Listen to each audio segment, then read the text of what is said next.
तो कल हमने बात करी थी आपकी पर्सनालिटीज के ऊपर और इंट्रोवर्जन और एक्सट्रोवर्जन के ऊपर। हमने ये आइडेंटिफाई किया था कि ऑल्दो दोनों चीजें बुरी नहीं हैं, लेकिन दोनों चीजों का एक्सट्रीमिज्म जो है वो बुरा है। अगर आप एक्सट्रोवर्ट हो तो उसका ये मतलब नहीं है कि आपको सारे राइट्स मिल जाते हैं सारी चीजें अपने हिसाब से कहने और करने की। अगर आप इंट्रोवर्ट हो तो इसका ये मतलब नहीं है कि आपको बहाने मिल जाते हैं काम नहीं करने के। ठीक है ना? It is always good to make a balance between being an extrovert and introvert, and being an ambivert is the best situation you can be into. ठीक है ना? Ambiversion जो है वो बेस्ट चीज होती है, क्योंकि एक्सट्रीम इंट्रोवर्जन आपके खुद के लिए गलत होता है, एक्सट्रीम एक्सट्रोवर्जन जो है वो भी आपके लिए गलत होता है। अब कुछ पर्सनालिटी ट्रेट्स होते हैं जो कि हमारे को हेल्प करते हैं इन सब चीजों को बैलेंस करने में। तो हम वो पर्सनालिटी ट्रेट्स देखते हैं। एक जो ट्रेट है जिसको हम लोकस ऑफ सेंटर बोलते हैं, लोकस ऑफ कंट्रोल। अब लोकस ऑफ कंट्रोल क्या होता है?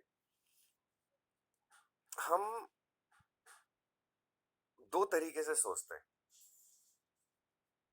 एक, हम अपने आप के बारे में सोचते हैं और हम दूसरों के बारे में सोचते हैं। यही तो करते हैं अपन जनरली।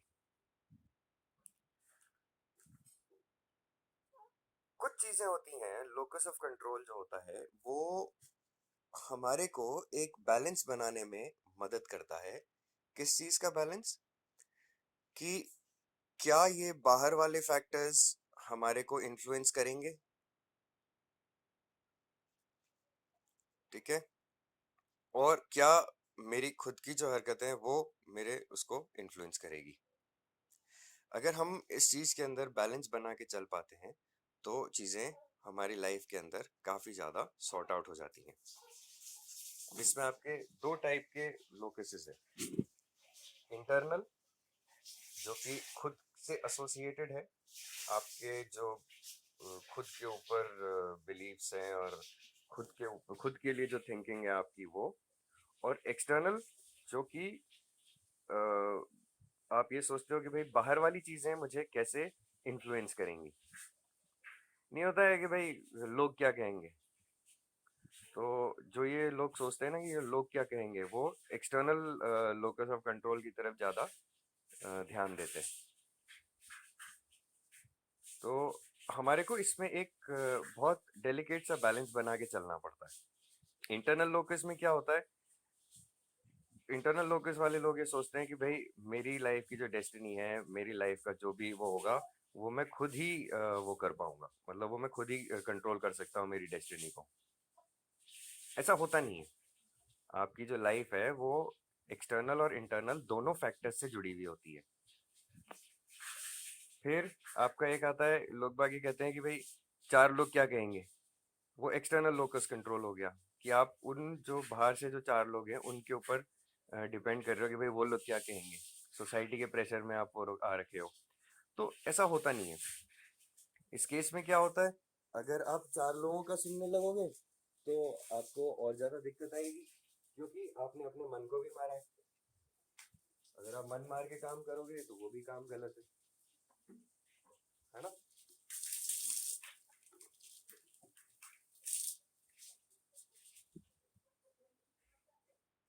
समझ आई बात?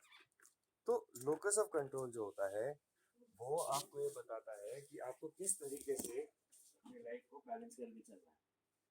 अगर ये बैलेंस नहीं है आपका ढंग से तो आपको आगे जाके काफी दिक्कत आने वाली है। अच्छा, हम ये सोचते हैं ये जो चार लोगों वाली बात है, हम इतना मजाक उड़ाते हैं इस चीज का। हर एक चीज का अपना एडवांटेज और डिसएडवांटेज होता है। ऐसा नहीं है कि चार लोग क्या कहेंगे तो मतलब हम चार लोगों की बात ही ना सुना। उन चार लोगों ने भी अपनी जिंदगी में कुछ तो ऐसा देखा ही होगा कि वो कुछ कह रहे हैं। हमको थोड़ी ना बोल रहे हैं किसी चीज को लेकर। मैंने भी अपनी जिंदगी में कुछ एक्सपीरियंस करे होंगे चीजों के, कुछ उनके भी अनुभव रहे होंगे। तो जब उनके अनुभव है तो हमें कभी कभी दूसरों से भी सीखना चाहिए। ऐसा नहीं है कि हम सारा टाइम सिर्फ यही सोच के चले। जैसे तुम्हें मैंने बताया था, कल का जो अपना टॉपिक था इंट्रोवर्ट्स के अंदर तुमने नोटिस किया होगा उनकी नॉलेज थ्योरेटिकल ज्यादा रहती है, प्रैक्टिकल कम रहती है। अब उनकी नॉलेज क्योंकि थ्योरेटिकल है, प्रैक्टिकल कम है, तो उस चक्कर में उनके पास एक सर्टेन अमाउंट ऑफ एक्सपीरियंस कम है। जब उनके पास सर्टेन अमाउंट ऑफ एक्सपीरियंस कम है तो वो जो चार लोग जो बात कर रहे हैं उनसे, उनको उनकी बातों से फर्क नहीं पड़ता। उनको अभी भी यही लगता है कि वो चार लोग जो बोल रहे हैं वो उनके अगेंस्ट बोल रहे हैं या गलत बोल रहे हैं। ऐसा होता नहीं है। एट द सेम टाइम जो एक्सट्रोवर्ट है, एक्सट्रोवर्ट के लिए भी आपको ये ध्यान रखना है कि ठीक है उसके पास बहुत ज्यादा एक्सपीरियंस है, लेकिन चार लोग जो वो बोल रहे हैं उसको, तो एक्सट्रोवर्ट ये सोचता है कि यार मेरे पास तो बहुत एक्सपीरियंस है, मेरे को ये जो चार लोग बोल रहे हैं इनसे मुझे कोई मतलब नहीं है, ये गलत बोल रहे हैं। तो इसीलिए एक बैलेंस होना बहुत ज्यादा जरूरी होता है। अब बात आती है सेल्फ एस्टीम की। ये जो तुम्हारा ये जो 5 पॉइंट्स हैं, ये 6 पॉइंट्स जो हैं, ये सारे के सारे इंटरकनेक्टेड हैं। सेल्फ एस्टीम क्या होता है? सेल्फ एस्टीम कोई हिंदी बताएगा सेल्फ एस्टीम की? नितेश, हिंदी पता है क्या देखो सेल्फ एस्टीम की?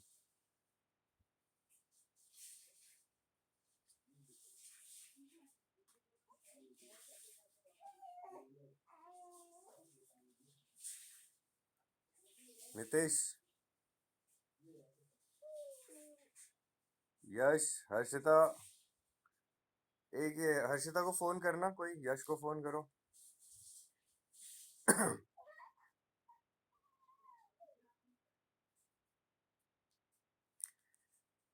सेल्फ एस्टीम होती है खुद की वर्थ, कि भाई तुम्हारी खुद की निगाह में क्या औकात है, तुम अपने बारे में क्या सोचते हो।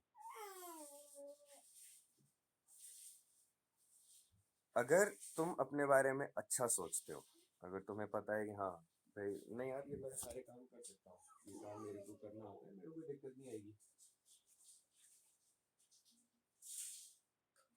अगर हमारी सेल्फ वर्थ अच्छी है, अगर हम अपने बारे में अच्छा सोचते हैं, तो हमारे अंदर खुद के लिए पॉजिटिव फीलिंग रहेगी। अगर हमारी सेल्फ एस्टीम कमजोर है, तो हम बहुत सारे काम नहीं कर पाएंगे, क्योंकि हमारे को हमारी स्ट्रेंथ्स और वीकनेसेस ही नहीं पता होंगी। हमारे को ये चीज समझ में आना चाहिए कि आपकी जो स्ट्रेंथ होती हैं वो ज्यादा इंपॉर्टेंट होती हैं एज कंपेयर टू आपकी वीकनेस। आपकी जो कमजोरियां होती हैं, हर एक इंसान में कुछ कमजोरियां होती हैं और कुछ इंसान की कुछ स्ट्रेंथ्स होती हैं। तो अगर आपको अपनी सेल्फ वर्थ पता है, आपको अपनी सेल्फ एस्टीम अच्छी है अगर आपकी, और आपको पता है कि हाँ भाई मेरी मैं ये चीज संभाल सकता हूँ, तो आप अ, अपनी स्ट्रेंथ्स को यूज करके आगे बढ़ सकते हो अपनी लाइफ में। तुम कुछ जिम्मेदारियां ले पाओगे। अगर तुम्हारी सेल्फ एस्टीम खराब है, या तुम्हारी सेल्फ एस्टीम को कुछ दुख हो रखा है, कुछ टाइप की कमी है, तो तुम अपना जो रिस्पॉन्सिबिलिटी वाला पार्ट है उसको शर्क करने लगोगे। भाई शर्क मतलब आलस करने लगोगे, उस काम को करने के लिए तुम बहाने ढूंढोगे कि भाई मुझे वो काम किस तरीके से नहीं करना है।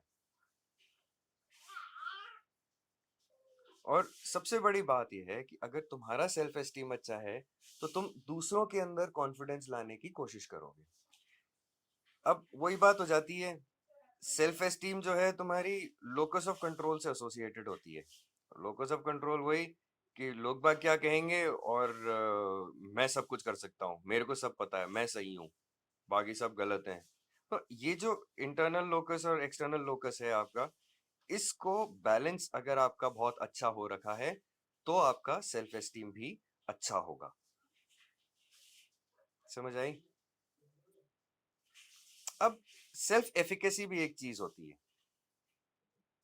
सेल्फ एफिकेसी का मतलब ये होता है कि अगर आपको कोई टास्क दिया जाए, कोई काम दिया जाए आपको, तो आपकी खुद की क्या विश्वास है, क्या एक्सपेक्टेशंस हैं खुद से कि क्या आप उस काम को कर पाओगे या नहीं कर पाओगे।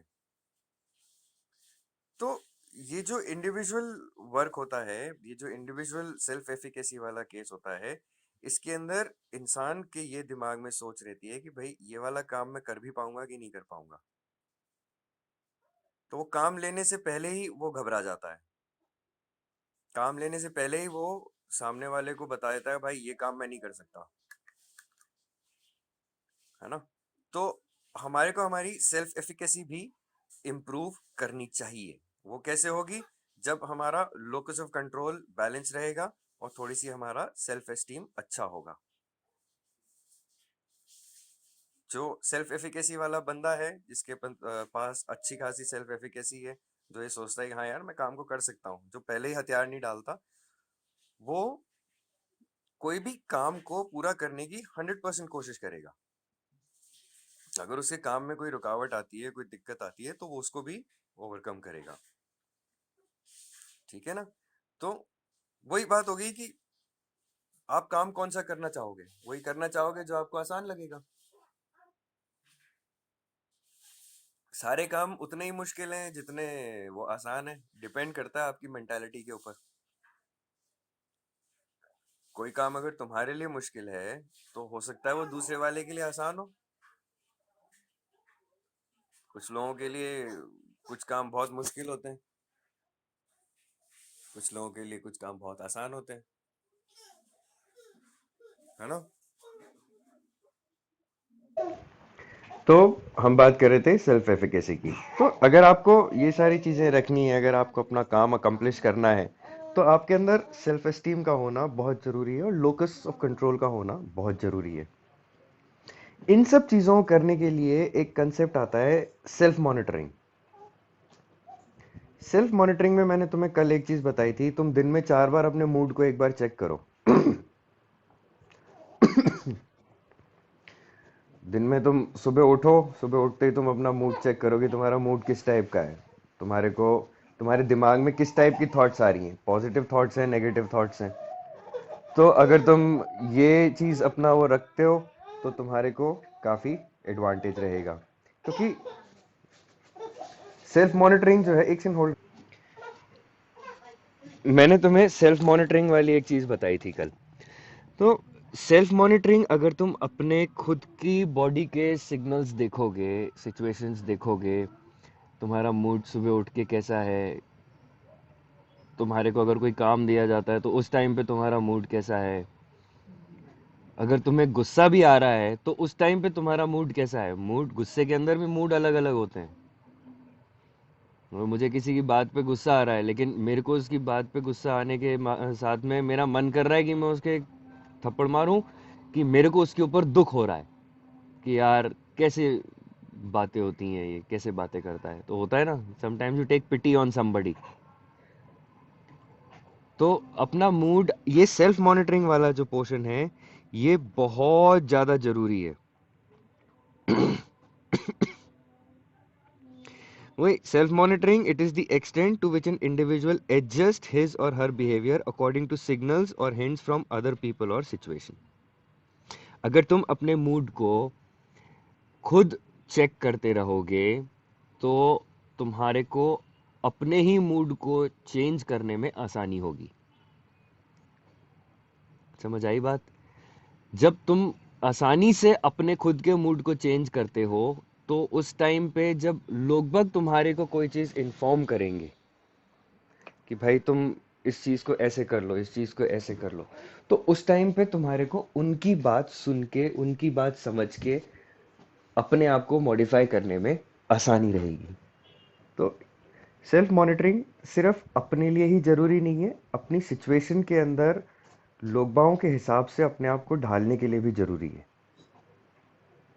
अगर तुम्हारे को कुछ सिग्नल्स मिल रहे हैं, तुम्हें कुछ हिंट मिल रहा है, तुम्हारे को 4 जने एक ही बात बार बार कह रहे हैं, तो ये थोड़ा ना है कि भाई 4 के 4 गलत है।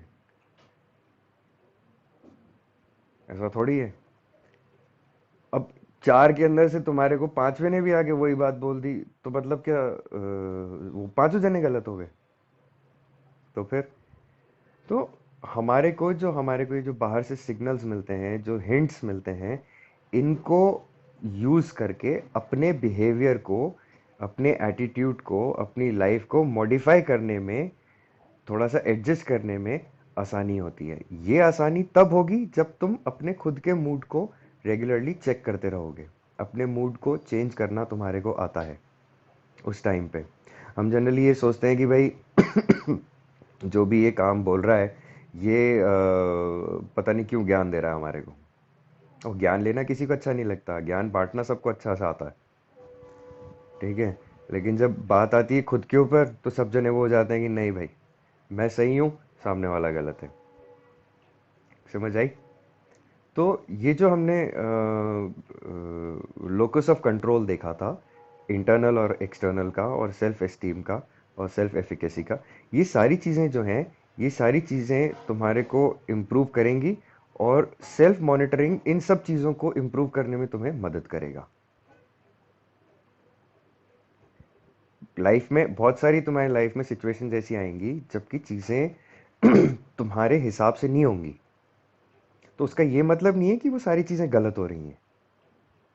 अगर चीज़ें तुम्हारे हिसाब से हो रही हैं तो वो अच्छी हो रही हैं, ये तो अंडरस्टूड है, सबको ऐसा ही लगता है। लेकिन जब सिचुएशन तुम्हारे हिसाब से नहीं होगी, तब ज़रूरी नहीं है कि वो चीज़ गलत हो रही हो। ठीक है ना?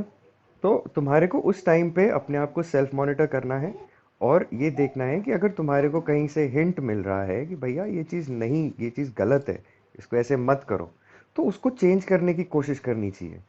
ये सोचना चाहिए कि ये अगर 4 जने कह रहे हैं तो ये 4 जने क्यों कह रहे हैं, क्या कारण है इसका।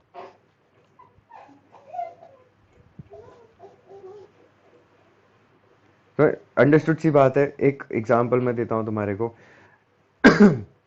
तुम्हारे को एक असाइनमेंट दिया मैंने, और तुम्हारा लोकस ऑफ कंट्रोल जो है वो internal locus of control high है, एक्सटर्नल लोकस ऑफ कंट्रोल तुम्हारा वीक है। तो internal locus of control high का मतलब ये हो गया कि तुम यही सोचते हो कि नहीं भाई, जिस तरीके से मेरे को आता है मैं उसी तरीके से करूँगा, बाहर वाला जो कह रहा है वो पता नहीं, मेरे को उस तरीके से करना ही नहीं है। तुमने अपना एक माइंडसेट बना रखा है। तुम्हारा एक्सटर्नल लोकस इसलिए पुअर है क्योंकि तुम्हारा सेल्फ एस्टीम में थोड़े से इश्यूज हैं। ठीक है। और अब क्या हुआ, जो मैंने तुम्हारे को असाइनमेंट दिया, उस असाइनमेंट में मैंने तुम्हें बोला था कि तुम्हें अगर किसी फैकल्टी की हेल्प लेनी है तो तुम ले सकते हो। तो तुम में से कुछ ही लोग होंगे जो कि दूसरी फैकल्टी के पास जाके उस सिचुएशन के अंदर हेल्प लेने की कोशिश करेंगे। मदद लेने में कोई बुराई नहीं होती है, मदद लेने से तुम्हारे को सजेशंस ही मिलते हैं, हिंट्स ही मिलते हैं। ठीक है ना? तो अगर तुम्हारा ये कंसेप्ट रहेगा कि कोई काम अगर तुम्हें दिया है और तुम्हारा लो सेल्फ मॉनिटरिंग है, तो तुम उस काम को अच्छे से नहीं कर पाओगे। ये चीज़ हमेशा ध्यान रखना। अब एक इसमें कंसेप्ट आता है मैच विलनिज्म का। अब इसमें क्या होता है, अम, ये एक पर्सनालिटी ट्रेट ऐसा है जिसके अंदर आपके पास जो स्ट्रेंथ है, आप उसको अपने आप को इम्प्रूव करने के लिए कैसे यूज़ करते हो। फिर उससे तुम्हें ये मतलब नहीं है कि उसका इम्पैक्ट क्या हो रहा है। उसका इम्पैक्ट तुम्हारे घर वालों पे, तुम्हारे दोस्तों पे क्या है, तुम सेल्फिश हो जाते हो। तो इसके नाम में ही विलन है, दिख रहा है? ठीक है ना? So it is a personality characteristics which determines the degree to which a person focuses on using power to further his own needs regardless of impact on others। उसको इससे कोई मतलब नहीं है कि दूसरों पे उस चीज़ का क्या असर हो रहा है, क्या फ़र्क पड़ता है दूसरों को इस चीज़ से, उसे कोई मतलब नहीं है। The whole idea that fellow is कि ये मेरे को पावर मिली हुई है, इस पावर से मुझे बेनिफिट होना चाहिए। अब इसमें लोग बाग जो हैं वो दूसरों को मैनिपुलेट करने की कोशिश करते हैं खुद के पर्पस के लिए। ठीक है। और जिन लोगों के अंदर ये चीज़ ज़्यादा होती है, उनको समझाना भी थोड़ा सा मुश्किल होता है, क्योंकि उनके अंदर गिल्ट नाम की कोई चीज़ होती ही नहीं है। उनको ये भी फ़र्क नहीं पड़ता कि वो सामने वाले को कैसे हार्म कर रहे हैं, डायरेक्टली कर रहे हैं कि इनडायरेक्टली कर रहे हैं। उनको कोई दुख नहीं होता है, कोई डर नहीं होता है, कोई शर्म नहीं होती है। मतलब इट इज़, देखा जाए तो it is not a good personality character. Machiavellianism होना चाहिए, थोड़ा बहुत होना चाहिए। अगर ये बिल्कुल ही गायब हो जाएगा तो इंसान बहुत ज़्यादा शांत और काम रहने लगेगा, जो गलत है। कि भाई आपको एक गाल पे चमाट मारा तो आपने दूसरा गाल आगे कर दिया, ये गलत चीज़ है। एक बैलेंस बनाना बहुत ज़रूरी होता है। कुछ लोग होते हैं ना, सैडिस्ट होते हैं, सैडिस्ट जिनको दूसरों को दुखी देख के बड़ा मज़ा आता है, वो मैचियोनिज्म का एक पार्ट है। उनको इससे फ़र्क नहीं पड़ता कि भाई क्या हो रहा है, बस ये है कि सामने वाले ने तुम्हारे को डिसएडवांटेज दिया, तो अब तुम सैडिस्ट हो जाओगे। कुछ भी करके उसको टॉर्चर करना है तुम्हारे को। क्यों? क्योंकि तुम्हारा काम बनना है उससे। तो ये एक कैरेक्टर जो है, ये कुछ जगहों पे अच्छा भी है। जैसे कहते हैं ना कि इंसान को गुस्सा भी आना चाहिए। अगर इंसान को गुस्सा आएगा ही नहीं, वो बहुत ज़्यादा काम रहेगा, तो वो भी गलत चीज़ है। दैट मीन्स अगर तुम्हारे को गुस्सा नहीं आ रहा है, तो कुछ ना कुछ लोकस ऑफ कंट्रोल और सेल्फ एस्टीम के अंदर कुछ गड़बड़ है। फिर फाइनल जो है पोर्शन अपना, वो आता है type A and type B personalities. अब टाइप ए और टाइप बी पर्सनालिटीज जो है, ये अलग अलग टाइप की पर्सनालिटीज हैं। इनको इस हिसाब से वो किया है डिवाइड, कि ये किस तरीके से काम करते हैं, इनका काम करने का तरीका क्या है। जो आपके टाइप ए वाले जो हैं, वो बड़ा अच्छे से काम करते हैं अंडर प्रेशर। ठीक है ना? अम, इनका जो तरीका होता है काम करने का, वो कॉम्पिटिटिव तरीका होता है। ये compete करते हैं। अच्छा, उसने ऐसा किया, ओ मैं इस बार और अच्छा करूँगा उससे। उनको नंबर्स पसंद होते हैं, मेजरिंग, वो सक्सेस जो होता है वो उससे मेजर करते हैं कि भाई उन्होंने क्या क्या चीज़ें अक्वायर करी हैं। कितना पैसा है, कितना बड़ा घर है, कितनी बड़ी गाड़ी है, और कितनी महंगी वॉच पहन रखी है, कितने अच्छे कपड़े पहन रखे हैं। ये इन सब चीज़ों से अपना डिसीजन लेते हैं कि वो कितने सक्सेसफुल है। टाइप बी पर्सनालिटी जो होती है, वो काफ़ी कामली वर्क करती है बिना किसी प्रेशर के। उनको ऐसा नहीं है कि भाई काम करना है तो उसके ऊपर मतलब अगर सिचुएशन में कोई चेंज आता है, तो वो उसके अंदर अपने आप को एडजस्ट कर लेते हैं। क्या होता है? हाँ, कैजुअल होते हैं, they work calmly without pressure. ये तो सही है डेफिनेशन। बताओ।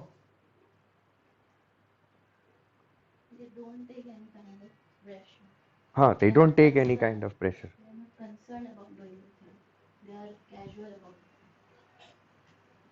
If a type A person is given a particular task and type B person is given a particular task, and the task involves a lot of pressure on that, the type A person is going to work with competitive zeal.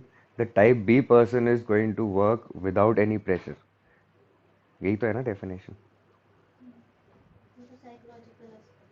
वही तो बता रहा हूँ मैं इनको। Ma'am psychology से हैं, तो वो मेरे को बता रही थी कि टाइप बी पर्सन जो है, वो ज़्यादा दिमाग नहीं लगाता काम में, उसको काम ख़त्म करना है ना? हिंदी में तो यही बोलेंगे अपन।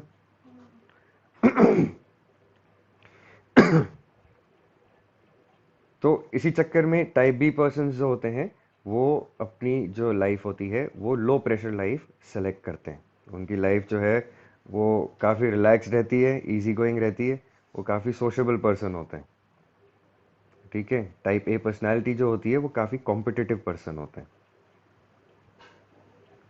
ठीक। तो यहाँ पर ये जो आपके पर्सनालिटी ट्रेट्स हैं, they are associated with your behaviour.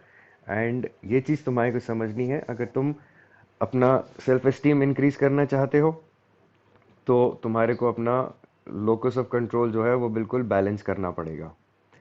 बाहर वाले क्या कह रहे हैं उनकी भी सुननी पड़ेगी, खुद का दिल क्या कह रहा है वो भी समझना पड़ेगा, और फिर अपना दिमाग लगा के काम करना पड़ेगा। ठीक है? दिल और दिमाग हमेशा एक साथ यूज़ करोगे तो फंस जाओगे। कुछ सिचुएशंस में तुम्हें दिल से काम लेना पड़ता है, कुछ सिचुएशंस में तुम्हें दिमाग से काम लेना पड़ता है। समझ आई? और जितना ज़्यादा एक्सपीरियंस रहेगा तुम्हारा लाइफ के अंदर चीज़ों को लेके, प्रैक्टिकल एक्सपीरियंस, उतना ज़्यादा तुम्हारा सेल्फ एस्टीम इम्प्रूव होगा, या फिर बिल्कुल ही बिखर के खराब हो जाएगा। भाई, तुम्हारा एक्सपीरियंस अच्छा हो ही नहीं रहा है, हो ही नहीं रहा है, हो ही नहीं रहा है, हो ही नहीं रहा है, तो जो तुम्हारी सेल्फ मॉनिटरिंग वाली चीज़ है, वो उसके अंदर तुम्हारे को मदद करेगी कि भाई तुम इम्प्रूव करोगे या पर्सनालिटी में डिप्रूव कर जाओगे। समझ आई? तो ये हमारा जो है ये personality traits and human behaviour का टॉपिक था। अब हम देखते हैं फैक्टर्स जो ग्रोथ एंड डेवलपमेंट को मतलब पर्सनालिटी के ग्रोथ और डेवलपमेंट को डिटरमाइन करते हैं। अब आपके कुछ फैक्टर्स होते हैं जो कि आपके लिए अलग होंगे और आपके छोटे भाई के या छोटी बहन के लिए अलग होंगे।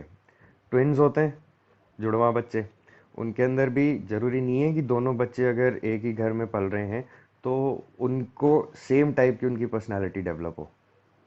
क्यों? क्योंकि एनवायरमेंटल फैक्टर्स जो होते हैं वो बहुत ज़्यादा वर्क करते हैं उस केस के अंदर। अब क्या होता है, आपके 5 फैक्टर्स हैं जो कि एसोसिएटेड हैं इम्प्रूवमेंट और इन्फ्लुएंसिंग ऑफ योर पर्सनालिटी। आपका हेरिडिटरी और एनवायरनमेंट आ गया, फिजिकल कॉन्स्टिट्यूशन आ गया, आप कैसे बने हो, बायोलॉजिकल कॉन्स्टिट्यूशन आ गया, आप कैसे बने हो, जोग्राफिकल कंडीशंस किस तरीके से बने हुए हो, और कल्चरल एनवायरनमेंट क्या है आपका। अब हमें ये तो पता ही है कि हेरिडिटरी जो है वो बहुत ज़्यादा काम करती है किसी भी बंदे की पर्सनालिटी को इम्प्रूव और डिप्रूव करने के अंदर, क्योंकि जीन्स जो हैं आप अपने पेरेंट्स से लेके आते हो, ठीक है, और वो जो जीन्स हैं वो एनवायरमेंटल फैक्टर्स के कारण बनते और बिगड़ते हैं, ठीक है ना। सो जो हेरिडिटरी और एनवायरमेंटल फैक्टर्स हैं वो दोनों मिलकर इम्पॉर्टेंट होते हैं किसी बंदे की पर्सनालिटी को मॉडिफाई करने में। अब ये तो हमें पता है कि जब एक बच्चा होता है तो दोनों पेरेंट्स की तरफ से उसके जीन्स आते हैं। अब जैसे मेरी डॉटर है तो उसके अंदर जीन्स मदर की तरफ से भी आ रहे हैं, मेरी तरफ से भी आ रहे हैं। उसके अंदर जीन्स मेरी मदर के पेरेंट्स की तरफ से भी आ रहे हैं और मेरे पेरेंट्स की तरफ से भी आ रहे हैं। उसके अंदर जीन्स मेरे ग्रैंड पेरेंट्स की तरफ से भी आ रहे हैं और मेरी वाइफ के ग्रैंड पेरेंट्स की तरफ से भी आ रहे हैं। तो जेनेटिक फैक्टर्स तो बहुत ज़्यादा फंक्शन करते ही करते हैं, लेकिन हम माइक्रोबायोलॉजी में एक कंसेप्ट जानते हैं कि एनवायरमेंटल फैक्टर्स जो होते हैं वो एनवायरमेंटल फैक्टर्स इन जीन्स को ऑन और ऑफ कर सकते हैं। अगर माइक्रोबायोलॉजी में एक कंसेप्ट रहता है जिसके अंदर अगर stress associated gene on switching on होती है, ठीक है ना, तो ये जो जीन्स होते हैं अगर आपके माइक्रोब को अगर कोई पर्टिकुलर टाइप का स्ट्रेस मिल रहा है तो उसके अंदर वो जीन स्विच ऑन हो जाएगा जो कि उसको उस स्ट्रेस से बचा सकता है। जब वो एनवायरमेंटल फैक्टर्स ख़त्म हो जाएंगे, जब माइक्रोब को स्ट्रेस मिलना बंद हो जाएगा, तो वो जीन्स जो हैं वो स्विच ऑफ हो जाएंगे, क्योंकि नेचर को तो अपने को एनर्जी कंजर्व करनी होती है ना। इसलिए अब क्या हुआ, इंसान के अंदर भी एक मेजर फैक्टर यही वाला रहता है। तुमने हिटलर के बारे में सुना है? हिटलर ने बहुत सारे एक्सपेरिमेंट्स करे थे नाजीज के ऊपर। नाजीज जो थे नाजीज के ऊपर कह रहा हूँ, नाजीज ने ज्यूज के ऊपर बहुत सारे एक्सपेरिमेंट्स करे थे। अब उन एक्सपेरिमेंट्स में क्या हुआ था कि अम, जो यहूदीज थे, जो ज्यूज थे, उनको बहुत टॉर्चर किया था। उनको खाना नहीं मिल रहा था और उनके ऊपर मेंटल टॉर्चर बहुत था और फिजिकल टॉर्चर बहुत था। तो अब एक बहुत बहुत प्यारा एग्जाम्पल है, उन लोगों को खाना बहुत कम मिलता था। तो जब खाना उनको बहुत कम मिलता था तो उनकी बॉडी में जो भी थोड़ा सा खाना जाता था उनकी बॉडी उस थोड़े से खाने को फटाक से एब्जॉर्ब कर लेती थी। अब आज 80 साल बाद, 100 साल बाद, जब ये उनकी जनरेशन जो बच गए हैं, उनकी जनरेशन जो आ रही है, उनको डायबिटीज का बड़ा लफड़ा चल रहा है। क्यों? क्योंकि उनको उनकी बॉडी में वो वाले जो जीन्स थे वो स्विच ऑन हो चुके हैं। थोड़ा सा खाना खाएंगे, वो खाना फटाक से ग्लूकोज में कन्वर्ट हो जाएगा और बॉडी को एनर्जी देने लगेगा। उस टाइम पे क्या था, उस टाइम पे उनको खाना मिलता ही नहीं था। तो अगर उनको आधी ब्रेड मिली या एक ब्रेड मिली तो बॉडी उसको बिल्कुल भी वेस्ट नहीं जाने देती थी, फटाक से उसको कन्वर्ट कर लेती थी न्यूट्रिएंट एंड प्रोडक्ट्स के अंदर और बॉडी उसको यूटिलाइज कर लेती थी। अब इतने साल बाद जब कोई हिटलर नहीं है, कोई नाजीज नहीं है, कोई उनके ऊपर टॉर्चर नहीं हो रहा है, तो वो जो एनवायरमेंटल कंडीशंस हैं वो तो चेंज हो गई हैं, लेकिन उस टाइम पे जो एनवायरमेंटल कंडीशंस थी, उन एनवायरमेंटल कंडीशंस ने जो जेनेटिक्स में चेंजेस किए हैं वो अभी तक कंटिन्यू होते जा रहे हैं। समझ आई? तो ये जो आपके एनवायरमेंटल कंडीशंस हैं वो आपके जीन्स को भी इन्फ्लुएंस करती है, और जो आपकी जीन्स हैं वो एनवायरमेंटल कंडीशन से इन्फ्लुएंस होते हैं। तो ये जो एनवायरमेंटल फैक्टर्स हैं वो दो टाइप के होते हैं, फिजिकल और सोशो कल्चर। फिजिकल में आपका आ जाएगा खाना, आपका क्लाइमेट कैसा है, आपका घर का एटमॉस्फेयर कैसा है, आपका स्कूल कौन सा है, ठीक है ना? समझ आई? आप विलेज में पढ़ रहे हो चाहे या शहर में पढ़ रहे हो, विलेज में हिंदी मीडियम में पढ़ रहे हो या इंग्लिश मीडियम में पढ़ रहे हो, उससे भी फर्क पड़ता है। ये चीज़ तो तुम खुद भी नोटिस करते होगे अपने बीच में, ठीक है? और फिर आपका आता है social and cultural forces.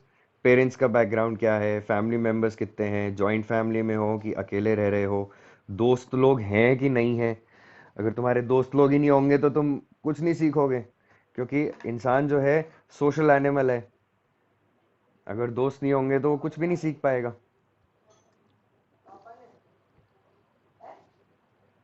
Environmental जो इंसान के ट्रेट्स होते हैं, भाई माँ बाप बच्चों को कितना सिखा सकते हैं?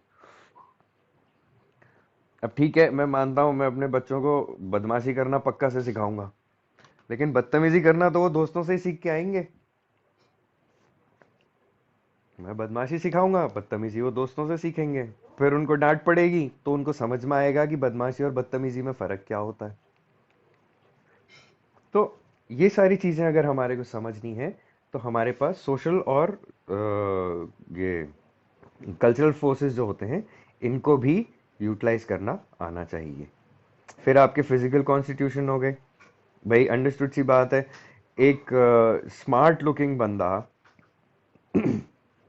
अगर अच्छा दिखता है, अच्छे से शक्ल सूरत अच्छी है, मैं भी कपड़ों की बात नहीं कर रहा हूँ, अगर शक्ल सूरत अच्छी है और अगर उसका बोलने का तरीका अच्छा है, तो अंडरस्टूड सी बात है कि लोग बाग उसकी तरफ ज़्यादा अट्रैक्टेड होंगे। अगर शक्ल सूरत अच्छी नहीं है और बोलने के तरीके में भी कुछ गड़बड़ हो रखी है, तो लोग बाग उसकी तरफ इतना अट्रैक्ट नहीं होंगे। फिर कपड़े की बात बाद में आ जाती है। हम कपड़े की तो बात अभी कर ही नहीं रहे, हम सिर्फ अपना जो फिजिकल कॉन्स्टिट्यूशन है आपका उसकी बात कर रहे हैं। आपकी हाइट कैसी है, आप दिखने में कैसे हो, गोरे हो काले हो, ठीक है ना? ये सारी चीजें जो हैं आपके अंदर सेल्फ कॉन्फिडेंस जो होती है वो इंक्रीज करते हैं। समझ आई बात? फिर बायोलॉजिकल फैक्टर्स हो गए। आपके बायोलॉजिकल फैक्टर्स हो गए, भाई आपकी बॉडी किस तरीके से बनी हुई है, आप कितना हेल्दी हो, आपका नर्वस सिस्टम सही सही काम कर रहा है कि नहीं कर रहा है। अब एक एग्जांपल ले लो, अगर तुम्हारे बॉडी के अंदर थायराइड काम नहीं कर रहा है ढंग से, हाइपोथायराइडिज्म है या हाइपरथायराइडिज्म है, तो तुम्हारी बॉडी का स्ट्रक्चर अलग हो जाएगा। हाइपर है तो तुम एक्सेसिवली लंबे हो रखे होगे, मोटे हो रखे होगे। हाइपो है तो तुम्हारे को और अलग तरीके की बीमारियां होंगी।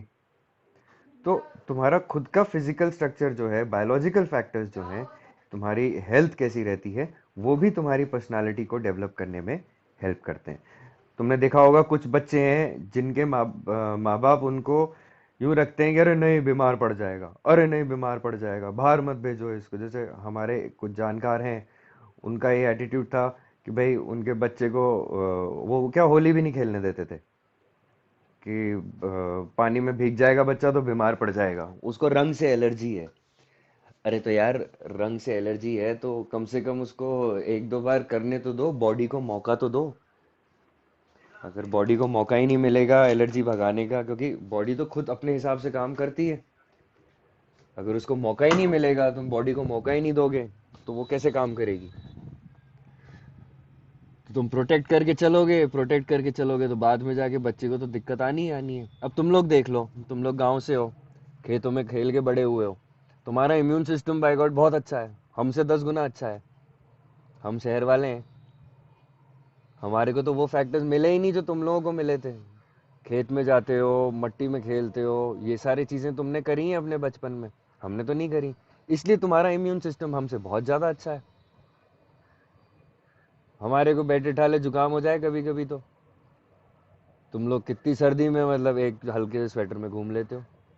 तो ये सारे बायोलॉजिकल फैक्टर्स हैं जो कि तुम्हारे एनवायरमेंटल कंडीशन से आते हैं, और तुम लोग इस चीज़ का एडवांटेज ले सकते हो। फिर जोग्राफिकल कंडीशंस हो गई, तुम कहाँ पर रहते हो, किस जगह पे रहते हो, वहाँ का खाने पीने का क्या हिसाब किताब है, वहाँ गर्मी ज़्यादा है सर्दी ज़्यादा है। तो ये सारी चीज़ें जो हैं ये भी आपकी पर्सनालिटी को अफेक्ट करती हैं।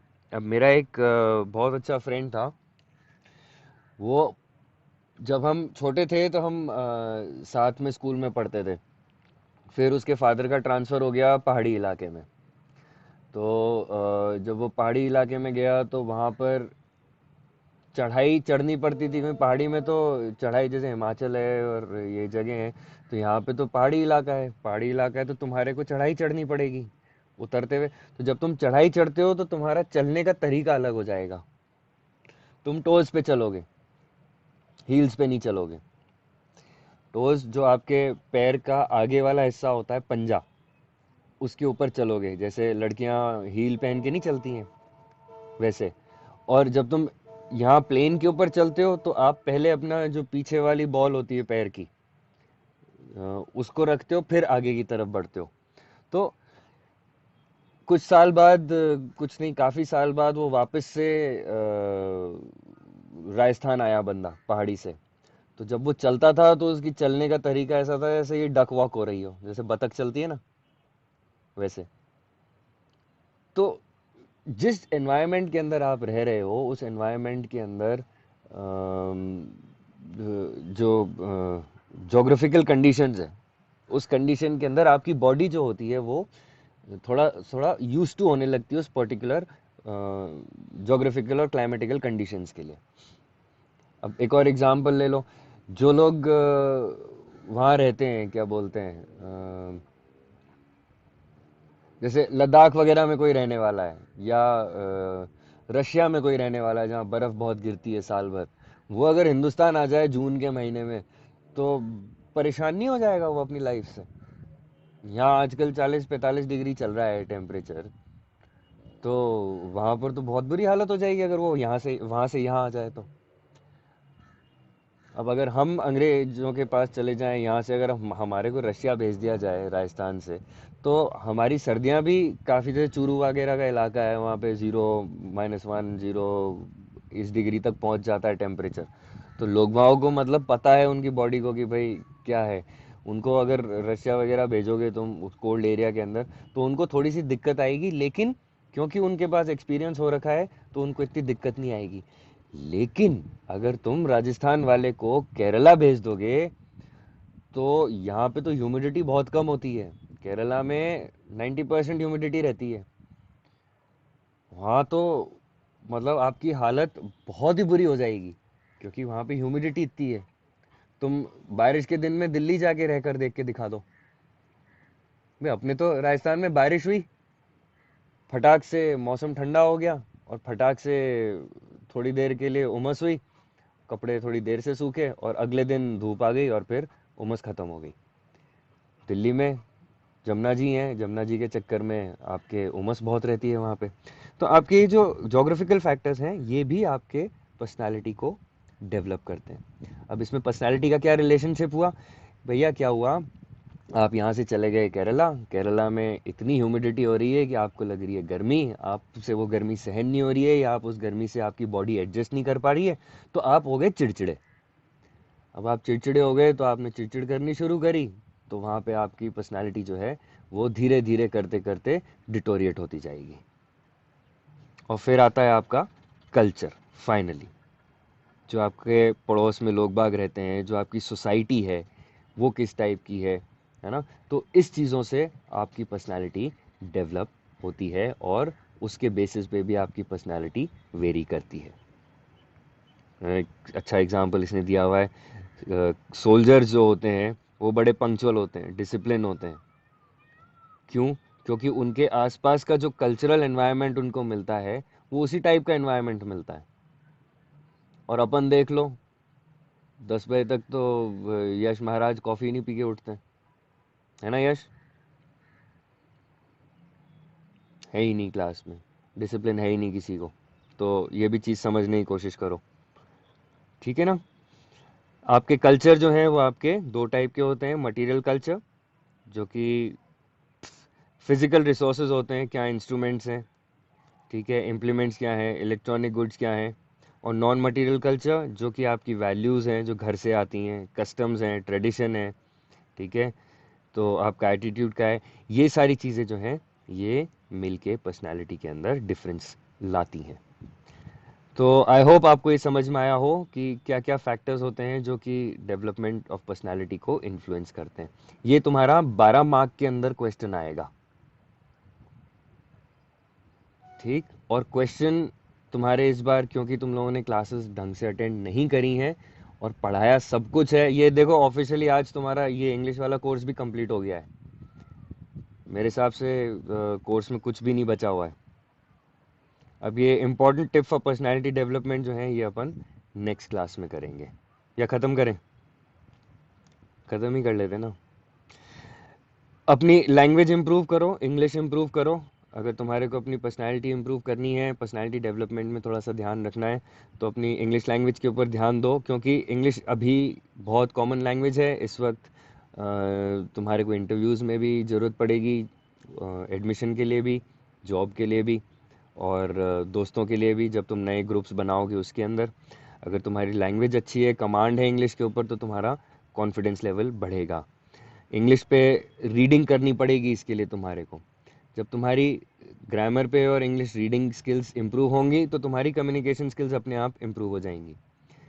कम्युनिकेशन स्किल्स में सिर्फ आपकी इंग्लिश बोलनी ही नहीं आती है, आपकी बॉडी लैंग्वेज भी आती है, आपका ड्रेसिंग सेंस भी आता है, आप किस तरीके से जेस्चर करते हो वो भी आ जाता है, हाथ कैसे हिला हिला के बात करते हो। कुछ लोग होते हैं जो बहुत ही ज़्यादा हाथ हिला के बात करते हैं।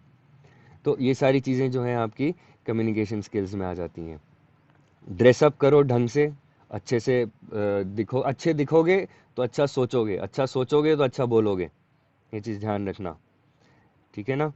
और सबसे इम्पोर्टेंट बात यह है कि अपनी जो नेगेटिव क्वालिटीज़ हैं उन क्वालिटीज़ को चेक करो। अगर तुम्हारे को तुम्हारी नेगेटिव क्वालिटीज़ कोई चेक करवा रहा है तो उसकी बात का बुरा मत मानो, उसके ऊपर सोचो। वो चार जने तुम्हारे दुश्मन नहीं है, और उनको इम्प्रूव करने की कोशिश करो। अगर तुम वो क्वालिटीज़ इम्प्रूव कर लेते हो तो तुम्हारी पर्सनालिटी को इम्प्रूव करने में मदद होगी। अगर तुम नहीं करोगे तो वही कुएं के मेंढक बने रहोगे, ना खुद कुछ सीखोगे, ना आने वाली जनरेशन को कुछ सिखा पाओगे, ठीक है? तो यहाँ हमारी क्लास ऑफिशियली ख़त्म होती है। आपका ऑफिशियली कोर्स आज ख़त्म होता है। अगली बार अब जो भी रहेगा अपन रिवीजन के अंदर करेंगे।